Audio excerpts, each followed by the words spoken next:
You've put in the hours, learned your scales, maybe even full solos from your favorite guitarists, but when it's time to improvise, your own soloing still feels flat and robotic. If you can relate to that, the good news is you are not alone. It's honestly the #1 roadblock I see with my students, and today I'm going to show you a simple approach to fix it. One that helps you to stop aimlessly running scales and start crafting solos that sound fluent, expressive, and intentional. I want you to begin by playing 5 small chord shapes with me on the guitar.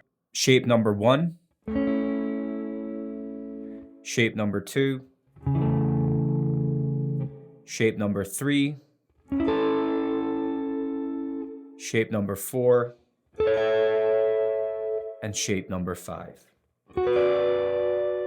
If you're wondering why we're starting with chord shapes in a lead guitar lesson, don't worry about that, it will all make sense soon enough. So check this out, I'm now going to play a short solo over a backing track in A major that uses those chord shapes.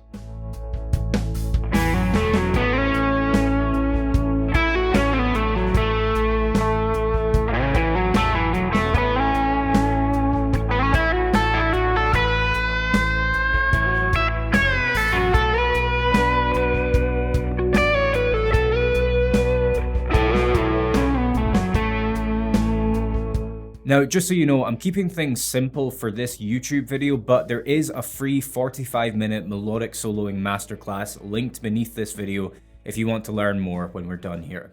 Now, you might be thinking, wait, did he actually use those chord shapes in the solo? Well, I'll break down exactly how I targeted them in just a second, but first, it's important you understand what they actually are. So those 3-note chord shapes are called triads. Why is it important that you learn them? Well, when you start soloing with triads, your solos will stop sounding like scale exercises and start sounding like music. What you're going to discover through learning this solo is that triads and scales are not separate from one another. Triads are actually built into your major scale patterns, and they help you to target the notes that matter.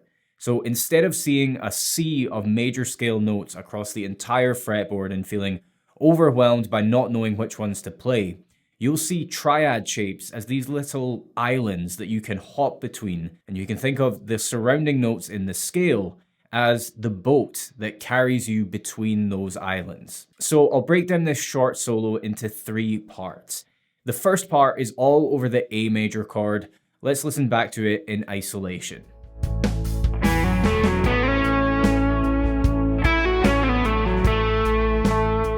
Okay, so this is the A major triad shape that I'm targeting in this part. But you probably noticed that I'm not just playing the notes like this. This triad shape and all of the triad shapes that we'll be looking at in this solo are found within the patterns of the A major scale. So I lead into the middle note of this A major triad on the G string with this lick that's basically A major or A major pentatonic based.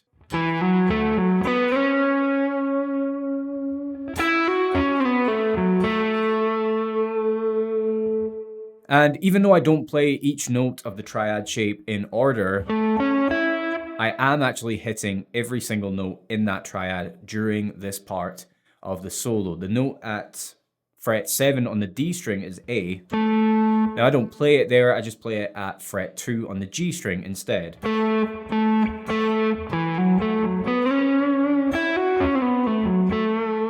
Now that's a very simple line that works well over the chord because those 3 notes make up the A major chord that it's played over. So anytime you play the notes of the chord in your solo, it's gonna sound good. It's gonna sound like you know what you're doing. Let's move on to part 2, which is still on the A major chord, and it sounds like this.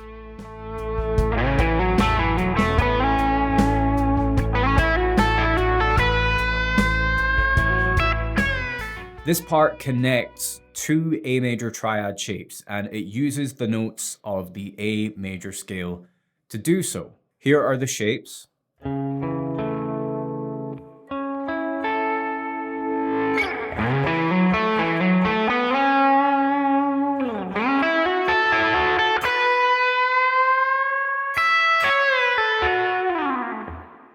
So to start, I slide into the bottom note of this triad shape.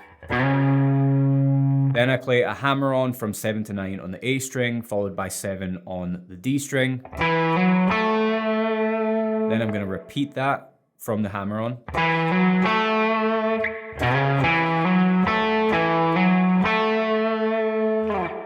And hopefully there you can see that I'm hitting every note in the triad shape, just in a creative musical way by also throwing in surrounding notes from the major scale. Then you're going to slide from 9 to 11 on the D string. And once you've done that, you're basically going to play the same pattern for this A major triad shape.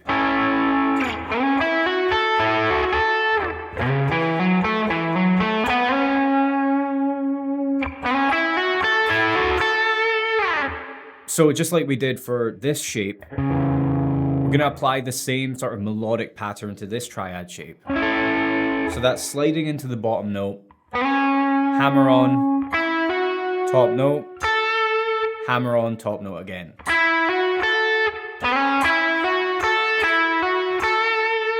Let's hear that together. 2,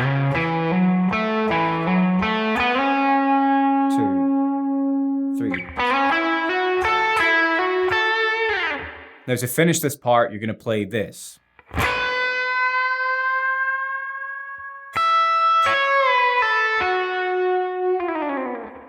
So here I'm kind of visualizing this A major triad shape, but rather than playing this note at fret 14 fretted, I actually pick fret 12 on the B string and bend up so that I reach the pitch of this. Then with that bend held in place, I'm going to pick fret 12 on the high E. Then I'm going to pick the bend, release it and pull off. And then I'm going to pick 11 on the G string. Okay, one more time.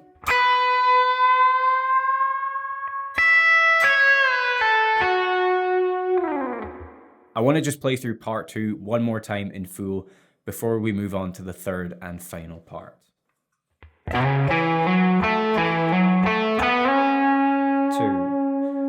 3. 2,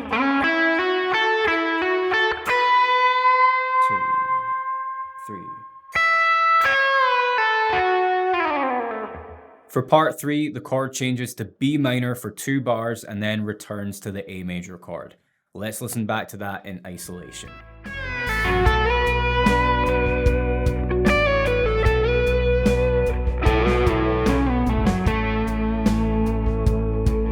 That part is based around this B minor triad shape. So you start by hammering on from 10 to 12 on the B string. That's the note B, the root of this B minor triad. Then you're going to pick 11 on the G. Then 10, slide down to 9 on the high E string. Then 12, 10, pull off. Followed by 10, 12, slide on the same string.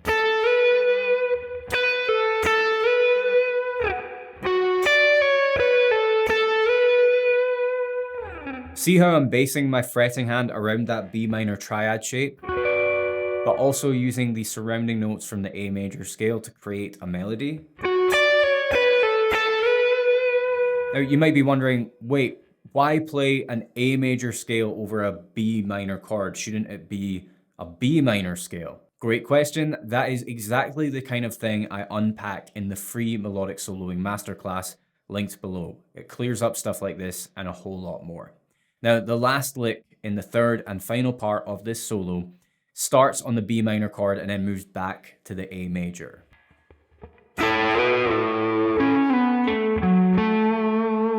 This is basically A major pentatonic based vocabulary.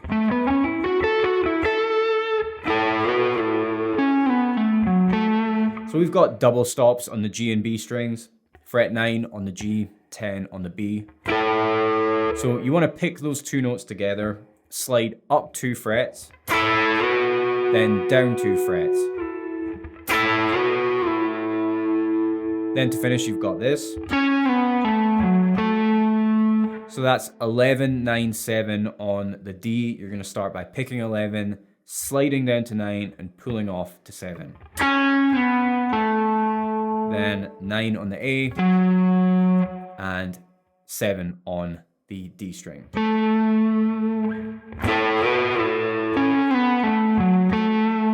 Let's listen back to that solo in full 2 more times, once slowed down, and then again at the original tempo.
If you clicked on this video because your solos never quite sound melodic or intentional, hopefully now you're seeing how these small 3-note chord shapes can change that in a big way.